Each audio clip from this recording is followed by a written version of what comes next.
Hello friends, कैसे हो आप सब। तो आज हम पढ़ेंगे मैक्स वेबर के बारे में। ठीक है, तो जो हमारा मेन फोकस होगा इस वाले चैप्टर में वो होगा कि जो मैक्स वेबर है वो कैसे समाजशास्त्री को प्रकृति विज्ञान से अलग मानते हैं। ठीक है, समाजशास्त्री को प्राकृतिक विज्ञान से कैसे अलग मानते हैं। तो आपको पहले पता होना चाहिए कि प्राकृतिक विज्ञान क्या होता है। ठीक है, इससे पहले यहाँ पे इनका परिचय दिया हुआ है। ठीक है, 1864 में जन्मे हैं ये, बस इतना बहुत है। और क्यों हमारे जो है हमें इनके बारे में जानना है। इनके जो सिद्धांत है वो ज़्यादा मैटर करते जानना, है ना, क्योंकि उन्हीं के बारे में सवाल आने वाले हैं, ना कि जीवन परिचय के बारे में।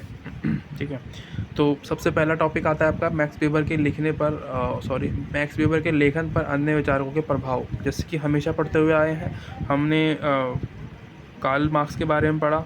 ठीक है, और हमने दुर्खाइम के बारे में पढ़ा। तो उन दोनों के बारे में हमने क्या पढ़ा कि उन पे भी किसी न किसी विचारकों के प्रभाव पड़े हैं। ठीक है, उन जो भी वो लिखते हैं, जो भी उनके सिद्धांत हैं, उन पर उन विचारकों के प्रभाव पड़े हैं। कुछ ना कुछ विचार जो है किसी ने दिए होंगे पहले, तो उनके प्रभाव पड़े हैं। ऐसे ही ये भी है। तो इन पे कुछ विचार हैं जो कहता है कि प्राकृतिक विज्ञान और मानव विज्ञान की और समाजशास्त्र की वस्तुओं की समीक्षा। मैंने बताया आपको प्राकृतिक विज्ञान पता होना चाहिए पहले क्या होता है।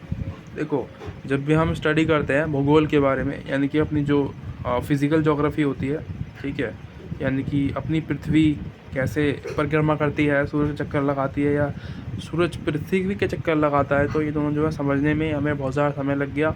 तो इसको ही हम जो है प्राकृतिक विज्ञान कहते हैं, जिसमें कि हम पढ़ते हैं कि मानव का शरीर कैसा होता है, उसका विकास कैसा होता है और उसके अंदर ऑर्गन्स के काम क्या करते हैं। ठीक है, और पृथ्वी में जो जीव जंतु है वो कैसे हैं।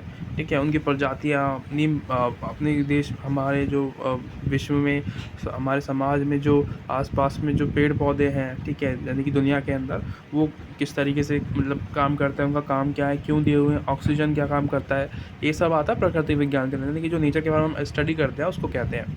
अब बात आती है कि क्या समाजशास्त्र को स्टडी करने के लिए ये प्रकृति विज्ञान ठीक है।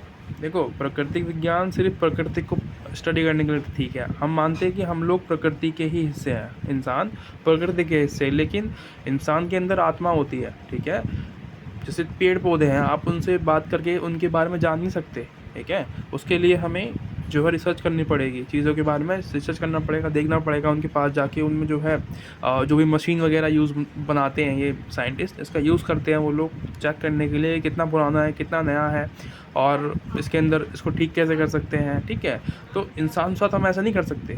इंसानों के साथ अगर हमें उनके बारे में जानना है तो उनके पास बैठ के हमें जो है चीज़ों को समझना पड़ेगा। तो सबसे पहला जो सिद्धांत जिससे वो प्रभावित हुए हैं वो है सामाजिक विज्ञान और प्राकृतिक विज्ञान। तो वो कह रहे हैं कि हमें अगर समाज के बारे में जानना है तो हमें सामाजिक विज्ञान के बारे में जानना पड़ेगा पहले। ठीक है, सामाजिक विज्ञान के बारे में जानने के लिए या समाज के बारे में जानने के लिए हमें सामाजिक विज्ञान का यूज़ करना चाहिए, ना कि प्राकृतिक विज्ञान का। ठीक है, पहला तो जो नियम है वो ये कह रहा है। उसके बाद अगला टॉपिक आता है हमारा यहाँ पे, पीछे छोड़ तो नहीं है कुछ नहीं, कारणता और संभाव्यता। ये दोनों टॉपिक जो आपको परेशान कर रहे होंगे डेफिनेटली, थोड़े से टफ भी हैं, पर कारणता और कारणता। संभावता है ये, यानी कि जब किसी चीज़ की होने की संभावनाएं होती है या कुछ चीज़ हम जब सोचते हैं उसके अलावा भी कुछ चीज़ होती है, उसको संभावना कहते हैं। ठीक है, प्रोबेबिलिटी इंग्लिश में लिखा हुआ है मैंने नीचे। और कारण मतलब कोई भी रीज़न। ठीक है, यानी कोई भी एक्टिविटी होती है उसके पीछे कोई रीज़न होता है, उसको कहते हैं। तो जो वेबर है वो इससे प्रभावित हुए हैं कि वो उनका मतलब कि ऐसा मानना है कि जो भी कारण होता है, जो भी चीज़ें होती है, उसके पीछे कोई ना कोई कारण होता है। ठीक है, जैसे कि फॉर एग्ज़ाम्पल जैसे कि बस में एक लड़की है, ठीक है, तो जो लड़के हैं उसको छेड़ रहे हैं, कुछ इस तरीके से एग्जांपल देता हूँ मैं आपको ताकि समझ में आ जाए। आसान एग्जांपल है, मैंने कहीं से सीखा है ये, तो कोई बता रहा था इस एग्जांपल के बारे में।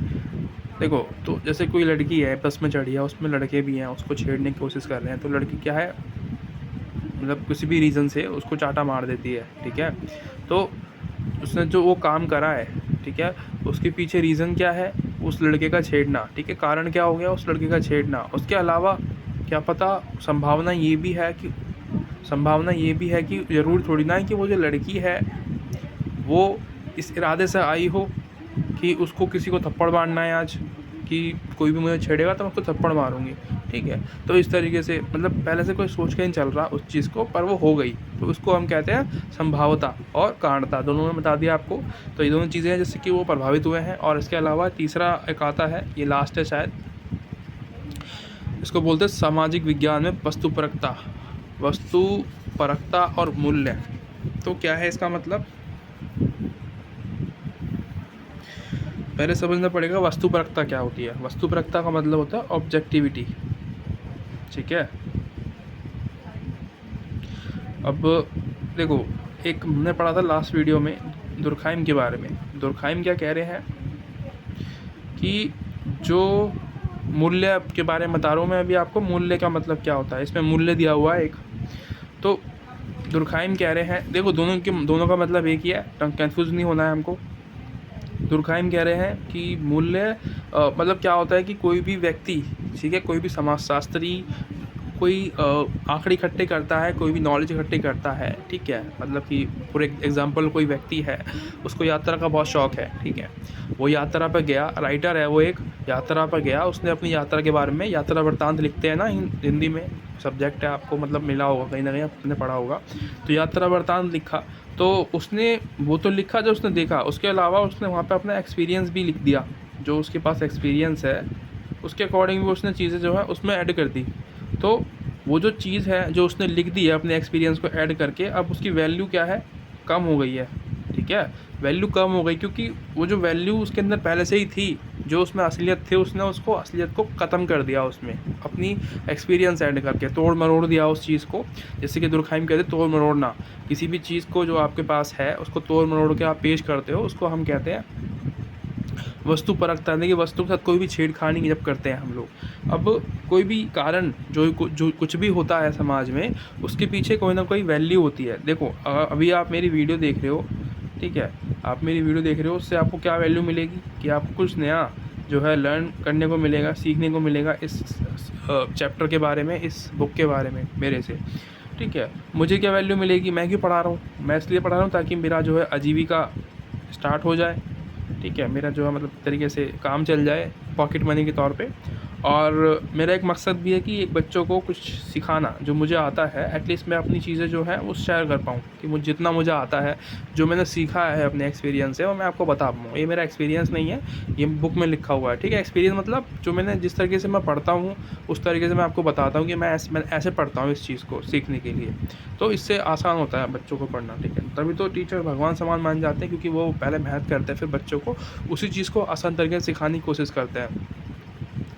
तो इसका मतलब ये हो गया कि कोई भी चीज़ें हम जब इकट्ठी करेंगे, जो भी समाजशास्त्री होगा, उस पर किसी भी अन्य बाहरी चीज़ों का प्रभाव ना पड़े, ठीक है। उसमें कोई भी एक्सपीरियंस ना ऐड किया जाए, उस पर कोई नमक मिर्च मसाले ऐड करके प्रस्तुत नहीं किए जाएँ, जैसे कि वो है वैसे ही उसको पेश करना, ठीक है, उसको हम बोलेंगे। उसके अलावा यहाँ पे और भी चीज़ें हैं, जो मेन मुद्दे हैं यहाँ पे स्टार्ट होते हैं आपके, शायद वो ना भी पूछे और पूछ भी ले, ठीक है। यानी कि कुछ भी 3 हमने समाजशास्त्री पढ़े हैं अभी तक, मतलब तीसरे के बारे में पढ़ रहे हैं, तो उनमें से किसी ना किसी एक का जो है आपके दर्शन के बारे में पूछ लेंगे कि जो है उनके ऊपर जो प्रभाव पड़े उनके बारे में बताइए, ठीक है। तो हमने लास्ट जो सबसे पहले वीडियो थी उसमें पढ़ा था हमने कि कार्ल मार्क्स जो है अपने, उन पे आदर्शवाद का प्रभाव पड़ा है। तो वो सवाल आया था लास्ट ईयर में, वो ऐसे ही आते रहते हैं हर के, कोई भी हमारा जो समाजशास्त्री है उनके बारे में, उनके प्रभाव के बारे में पूछ लेता है, एक न एक क्वेश्चन तो डेफिनेटली आ सकता है, ठीक है। बाकी जो उनके विचार है, जिससे वो जो उन्होंने जिसके विषय में अपने कह सकते हैं कि लिखे हैं, वो हम अब पढ़ेंगे, ठीक है। वो तो डेफिनेटली एग्ज़ाम में पूछता ही है इन सब के बारे में। वीडियो लंबी होती है इसकी, डेफिनेटली लंबी होगी, ठीक है। मैं छोटी नहीं बना सकता, क्योंकि अगर मैं छोटी बनाऊंगा तो समझ में नहीं आएगा आप लोगों को। ये चैप्टर थोड़ा सा टफ है, सारे चैप्टर टफ हैं इसके, क्योंकि किसी के विचार समझना और इसकी बुक की लैंग्वेज, ठीक है, दोनों मुश्किल है। चलो तो मुख्य विचारों के बारे में पढ़ेंगे हम, कि जो है मुख्य विचार क्या हैं, किसके, वेबर के। नाम बार बार दोहराते रहो, मैक्स वेबर, ठीक है। ताकि याद हो जाए आपको कि इनके विचारों के बारे में हमने इस तरीके से पढ़ा है कि ये इस तरीके से सोचते हैं चीज़ों को। पहला है आदर्श प्रारूप। आदर्श प्रारूप का मतलब क्या होता है? Ideal type. अब देखो, आप इंटरनेट पे या यूट्यूब पे इतनी सारी वीडियोस देखते हो, ठीक है ना, मोटिवेशन की, पता नहीं कौन कौन सी चीज़ों की वीडियो देखते हो, पर आपको उनमें से कोई एक ही वीडियो पसंद आती है, या कोई व्यक्ति आपको कोई चीज़ बता रहा है, ठीक है, उसमें से आप किसी एक को ही जो है एक्सेप्ट करोगे, आइडियल के तौर पे लोगे। यानी कि कोई भी काम कोई व्यक्ति कर रहा है या कोई हीरो है, तो उसको, उस हीरो का जो कोई एक काम होगा ना, आप उस काम को आइडियल के तौर पर लोगे और आप उस काम को खुद करने की कोशिश करोगे, है ना। जैसे कि कोई भी व्यक्ति, जैसे कि कोई बड़ा पद पे जाने की कोशिश करता है, तो किसी एक व्यक्ति को वो आइडियल के तौर पर लेता है, यानी कि उसने किस तरीके से पढ़ाई की है, ठीक है। तो पढ़ाई करने का जो तरीका है वो बहुत इंपॉर्टेंट है। मतलब वहाँ पे जो पढ़ाई करने का तरीका है उसके लिए बहुत इंपॉर्टेंट है कि उसने जो चीज़ें हैं जो सामने वाले ने की है उस एग्ज़ाम को पास करने के लिए, वही मैं भी करूँगा, कि ताकि मैं भी उस एग्ज़ाम में अच्छे नंबर ला सकूँ और पास हो जाऊँ, मेरा सिलेक्शन हो जाए। तो ये क्या है? आइडियल है। कोई भी एक व्यक्ति के अंदर से कोई भी एक अच्छी स्किल को लेना आइडियल, ठीक है। आइडियल टाइप कहते हैं इसको, किसी भी टाइप, यानी कि कोई भी एक चीज़ को लेंगे हम इसमें, ठीक है जी।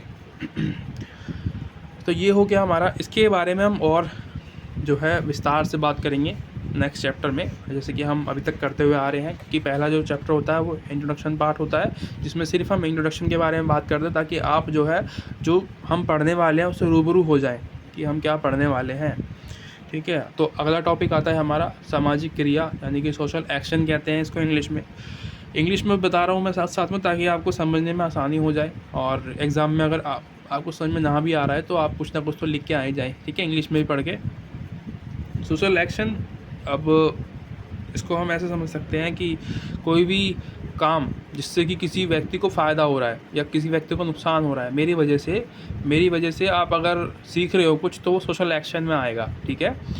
अगर मैं आपको कुछ गलत सिखाऊं तो वो भी सोशल एक्शन में आएगा, क्योंकि मेरी वजह से लोग बिगड़ रहे हैं, ठीक है। यानी कि मतलब मेरी वजह से कोई व्यक्ति या कोई समाज के लोगों में कोई ना कोई डिफरेंस आ रहा है, कोई ना कोई प्रभाव आ रहा है, तो वो सोशल एक्शन कहलाएगा, ठीक है। तो सोशल एक्शन क्या नहीं होगा, उसका एग्जांपल है कि अगर मैं अपने कमरे में बैठ के कोई वीडियो देख रहा हूँ, ठीक है, जिससे कि समाज को कोई फ़ायदा नहीं हो रहा, तो उसको सोशल एक्शन नहीं कहेंगे। मैं अपने कमरे में बैठ के पढ़ाई कर रहा हूँ, ठीक है, किसी को भी अपना जो है ज्ञान जो मेरे पास है मैं बांट नहीं रहा हूँ, तो उसको मैं सोशल एक्शन नहीं कहूँगा, ठीक है। तो ये तो हो गया सोशल एक्शन और सोशल एक्शन नहीं के बारे में। इसमें वेबर ने लगभग 4 तरीके के ऑप्शन बताए हैं, ठीक है, प्रकार बताए हैं सोशल एक्शन के, आपको मिलेंगे यहाँ पे, ये देखो, पारंपरिक क्रिया व्यापार, ठीक है, उसके अलावा है एक अब भावनात्मक, उसके बाद आएगा मूल्य मौखिक और लक्ष्य मौखिक क्रिया। तो इनके बारे में हम आगे पढ़ेंगे, आप टेंशन मत लो, ठीक है। ये डिटेल में इसके बारे में लिखा हुआ है आगे की वीडियोस में। तो ये बस बेसिकली आपको इंट्रोड्यूस कराने के लिए था कि इसके अंदर क्या क्या है, ठीक है। तो मैंने बताया अभी आपको परंपरागत प्रकार बताया मैंने अभी, आपको याद रखना कि सामाजिक क्रिया के प्रकार डेफिनेटली एग्ज़ाम में पूछता है, ठीक है, एग्जामिनर। सामाजिक क्रिया के प्रकार बताए मैंने आपको। पहला बताया पारंपरिक यानी कि ट्रेडिशनल, दूसरा बताया संवेगात्मक यानी कि अफेक्टिव, किसी व्यक्ति को अगर आप इफ़ेक्ट कर रहे हो किसी न किसी तरीके से, यानी कि मैंने बताया आपको एक बस वाली लड़की का एग्जांपल, जिसको लड़के छेड़ रहे थे, उसको वो अफेक्ट कर रहे थे, ठीक है, तो वो उसने क्या किया, उनको अफेक्ट कर दिया, ठीक है। तो ये हो गया। और मूल्य मौखिक यानी कि वैल्यू एडिशन या वैल्यू रेशनल भी कहते हैं इसको, यानी किसी भी तरीके से कोई वैल्यू ऐड हो रही हो आपकी ज़िंदगी में, तो उसको हम बोलेंगे, किसी और की ज़िंदगी में वैल्यू ऐड कर रहे हो आप, उसको भी बोलेंगे, ठीक है, किसी और की ज़िंदगी में। मैंने अभी आपको वैल्यू के बारे में बताया था। और लक्ष्य मौखिक यानी कि पर्पसफुल, कोई भी पर्पस यानी कि लक्ष्य जब हमारा होता है उसको लक्ष्य मौखिक कहते हैं। इनको मैं हाईलाइट करना भूल गया, सॉरी। आप यहाँ पे मैंने बताया ना आपको, आप स्टार्ट कर सकते हो। यहाँ पे क्या गया,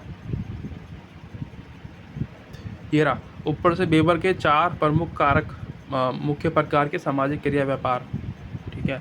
तो व्यापार को आप अवॉइड कर सकते हो, व्यापार की जरूरत है नहीं आपको याद करने की, पर आप क्रिया तक याद करना बस, कि क्रिया सामाजिक क्रिया के बारे में बता रहे हैं। व्यापार एग्जाम्पल दिया हुआ है आपको कि आप समझ जाओ सही तरीके से कि व्यापार में अच्छा लॉस भी हो सकता है। लक्ष्य को क्या होते हैं व्यापार के अंदर कि हम जो है अच्छा जो है बिज़नेस अपना 1 साल में इतना ग्रोथ करें और वैल्यू की हमारे बिज़नेस से लोगों को हेल्प मिले, ठीक है। जिस तरीके से अफेक्ट आप लोगों को इफ़ेक्ट करो चीज़ों को, मतलब जो अफेक्शन है उनका संघर्ष को कम कर सको आप किस तरीके से, और जो पारंपरिक तरीका ट्रेडिशनल जो वे है आप उसको जो है अच्छा कर सको, और जो है ट्रेडिशनल के साथ आप ऐड करके चीज़ों को एक्सप्लेन करो या उसको जो है बेचो लोगों में, ताकि लोगों को लगे कि हम ट्रेडिशनल ये चीज़ें यूज़ कर रहे हैं, ठीक है, बट वो यूज़ कर रहे होंगे नई चीज़ों को।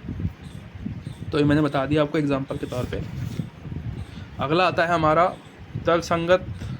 संगति और तर्कसंगता। अब ये एक तरीके से आप समझ लो कि ये एक तरीके से प्रोसेस है, ठीक है। तर्कसंगतिकरण क्या है? तर्कसंगतिकता जो है करण है एक तरीके से, यानी कि जो व्यक्ति होते हैं ना, मनुष्य है, उनका जो बिहेवियर है, ठीक है। बिहेवियर क्या है? अगर आप कोई चीज़ उनको बताओगे, ठीक है, कोई भी आपके साथ घटना घटी है या आपने फॉर एग्ज़ाम्पल आपने भूत देखा है, ठीक है, आत्मा वगैरह देख लिया आपने, तो आप लोगों को बताओगे कि मैंने आत्मा देखी है, तो वो लोग क्या करेंगे? वो बोलेंगे कि फ़ोटो दिखा भूत की। एग्ज़ाम्पल मतलब कोई भी जो है लॉजिक दे मुझे कि जिससे कि मैं समझ जाऊं। तो तर्कसंगति मतलब लॉजिक, कोई भी लॉजिक मांगते हैं लोग कि उस चीज़ को एक्सप्लेन कर मुझे बता ठीक तरीके से, और जो है कुछ मुझे एविडेंस दे जिससे कि मैं उस चीज़ को समझ जाऊं। इसको हम बोलते हैं तर्कसंगता और तर्कसंगति। समझ रहे हो? तो ये चीज़ें जो है ऐसे कर सकते हैं, इसको हम याद आसान तरीके से समझने की कोशिश की है मैंने आपको, ठीक है। बाकी ये जो बुक है ना बहुत टफ़ है, इस वाले जो सबसे मेन चैप्टर यही है आपके लिए, जो मुश्किल है सबसे ज़्यादा इसके अंदर। और मैंने देखे थे यूट्यूब पे इसके विषय में कोई भी वीडियो नहीं थी मिली मेरे को, ठीक है। बस मैंने ये जो है कैसे भी करके इसको पढ़ लिया है, समझ लिया है, तो आपको समझा रहा हूँ। आप इनको लिख सकते हो, ठीक है, जो भी विचार है लिख सकते हो आप अपनी बुक में। अभी जो मैं लिख पा रहा हूँ ना आपको, जो मैं पढ़ा रहा हूँ आपको, ये साइड में आप लिख लो। छोटी छोटी चीज़ें हैं, अगर आप इनको याद कर लोगे तो अगला चैप्टर हम पढ़ेंगे उसमें आपको आसानी होगी चीज़ों को समझने में। अगला आता है धर्म और अर्थशास्त्र, ठीक है। अर्थशास्त्र और धर्म, जो बेबर है, बेबर के बारे में पढ़ रहे हैं ना हम, उनके विचार पढ़ रहे हैं कि उनके विचार क्या हैं। तो जो बेबर हैं वो ये कह रहे हैं कि इससे पहले आप एक लाइन पढ़ो जो मैंने आपको हाईलाइट करके दे रखी है, ठीक है। यहाँ पे जो है ये यहाँ तक पहली वाली लाइन जो है ना पूरी पढ़ो। ये बेबर के अनुसार लिखा हुआ है कि वो क्या सोच रहे हैं किसी टॉपिक के बारे में, ठीक है।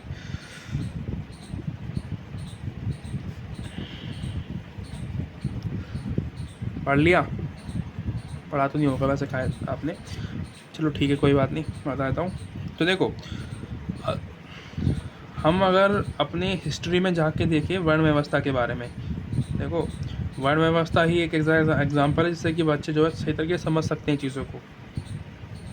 और इनकी उपज भी उसी समय की है जब हम जो है अंग्रेज़ों के अधीन थे, और वर्ण व्यवस्था हमारे समाज की एक बड़ी गंदगी थी, ठीक है। तो ब्राह्मण सबसे ऊपर, ठीक है, उसके बाद क्षत्रिय, वैश्य और उसके बाद शूद्र। तो 3-4 कैटेगरी थी हमारे समाज में। तो ये क्या है? धर्म के आधार पे बटा हुआ था, काम के आधार पे नहीं बटा हुआ था, धर्म के आधार पे। तो जो सबसे ऊपर वाला व्यक्ति है, यानी कि कौन है ये? ब्राह्मण। इनको सुपीरियर मानते थे, यानी कि इनकी जो अर्थव्यवस्था है वो सुपीरियर वाली अर्थव्यवस्था है। ये सबसे पैसे वाले लोग होते थे, ठीक है। पैसे वाले लोग तो आप समझ लो कि ये भी होते थे, ये जो क्षत्रिय हैं, जो राजा महाराजा होते थे हमारे, वो भी पैसे वाले होते थे। लेकिन उनसे भी ज़्यादा पैसे वाले ये लोग थे, अगर सही तरीके से देखे जाए तो, क्योंकि फ्री में पैसे छाप रहे हैं ये लोग, इनको कुछ भी नहीं करना पड़ रहा, ठीक है। तो ये क्या थी? आर्थिक अर्थशास्त्र थी उस ज़माने में। हमारी इकोनॉमी इस तरीके से थी। जो सबसे नीचे वाला व्यक्ति है वो सबसे गरीब है, वो पता नहीं किस तरीके से खाना खा भी पा रहा है, 2 वक्त का 1 वक्त का, बस काम चल रहा है उसका बेचारे का। तो ये क्या थी? आर्थिक रूप से अर्थव्यवस्था थी हमारी समाज में, ठीक है। पर आज ऐसा नहीं है। अब आर्थिक रूप से अर्थव्यवस्था को नहीं देखते हम, धर्म के रूप में नहीं देखते उस चीज़ को। अर्थव्यवस्था एक अलग टॉपिक होता है, धर्म एक अलग टॉपिक है, ठीक है। हम किसी धर्म के बारे में ये नहीं कह सकते कि इस धर्म के लोग तो गरीब ही होंगे, ठीक है, या एक धर्म के बारे में हम ये नहीं कह सकते कि इस धर्म के लोग अमीर ही होंगे। अब ज़रूरी नहीं है कि ब्राह्मण ही जो है पैसे वाले हैं, आज सब लोग हैं, ठीक है। ऐसा नहीं है कि जो दलित समाज है वो पैसे वाला नहीं है, आप देखना। और जो क्या कहते हैं, और भी जो समाज हमारे भारत में, उनकी भी गिनती करते हैं हम, ठीक है। तो वो भी पैसे वाले हैं, पहले जो कल इतने तरक्की में नहीं थे, आज वो सक्सेसफुल हो चुके हैं। तो आज जो है समाज में संविधान है, उसकी वजह से चीज़ें जो है बदल गई हैं। पर पहले जो था, ये पहले वाले एग्जाम्पल्स के बारे में सोचो आप जब इसको पढ़ रहे हो, इस बुक को पढ़ रहे हो, ठीक है, क्योंकि ये इनकी जो जन्म है वो 19वीं सदी का है, ठीक है। यानी कि कोई तो 1818 में पैदा हुआ है, ठीक है, यानी कि कार्ल मार्क्स, और दुर्खाइम जो है 1857 के आसपास में उनकी उपज हुई है, यानी कि जन्मे हैं वो। और बेबर है, ये हुए हैं 64 की उपज है इनकी। तो ये जो है चेंज हो रहा है, पर सभी 19वीं सदी के हैं। तो इसलिए हम कब सोचेंगे जब हमारा देश आज़ाद नहीं हुआ था और हमारे ज़माने में, मतलब उस ज़माने में अंग्रेज़ों का राज था, ठीक है, और वर्ण व्यवस्था टॉप पे थी उस समय। अब से समय से चलिए, तो ये चैप्टर हो जाता है कंप्लीट। नेक्स्ट वीडियो में मिलेंगे, डिटेल में बात करेंगे और, ठीक है, मिलते हैं अगली वीडियो में। Bye bye.